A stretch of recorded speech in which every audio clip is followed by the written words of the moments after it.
Hey guys, I'm Kalila Reynolds and it's time for Money Mondays JA, brought to you in partnership with Proven Wealth.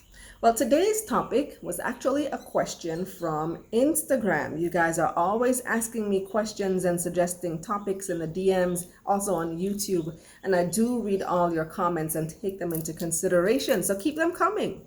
So someone asked me recently, what happens when an IPO is oversubscribed? And you know, this has been happening a lot in recent times.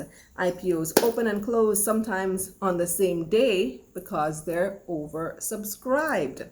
Well, first, let me explain what oversubscribed means. When a company is doing its initial public offer, IPO, they're offering a set amount of shares for sale to the public.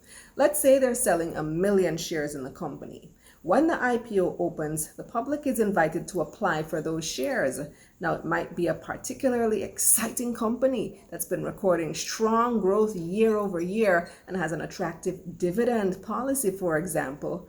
Or it could just be the hype around an IPO. For whatever reason, there's a lot of interest in this particular company. So people put in orders for 2,000,000 shares, but the company is only selling 1,000,000. That means it's oversubscribed. What's the company going to do?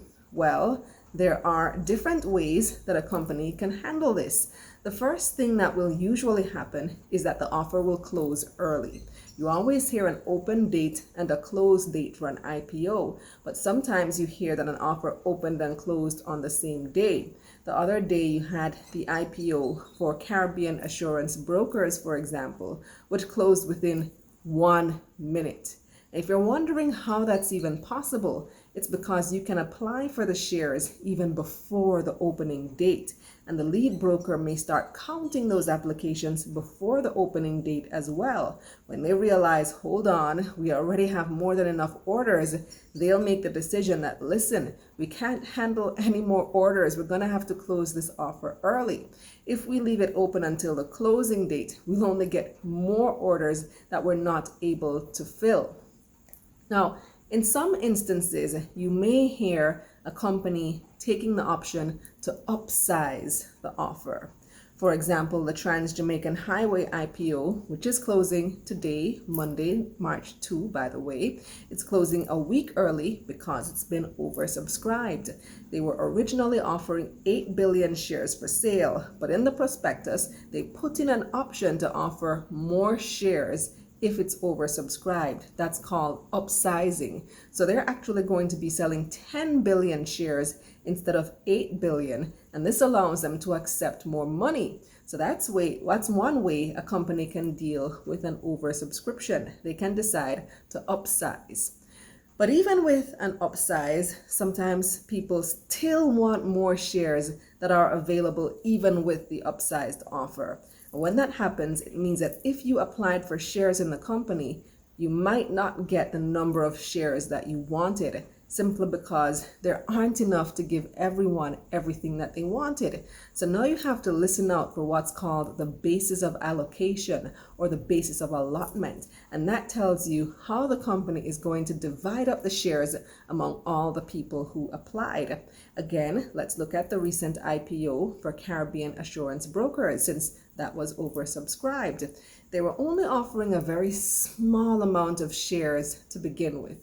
So you already know that those who applied wouldn't be getting much. And indeed, the basis of allotment was announced last week.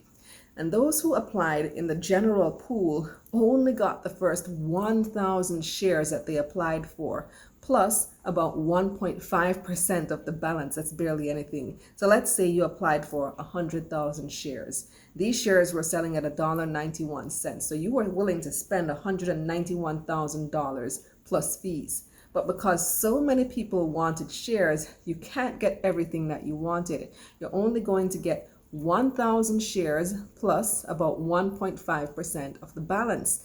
So first, you subtract 1,000 from whatever amount that you applied for.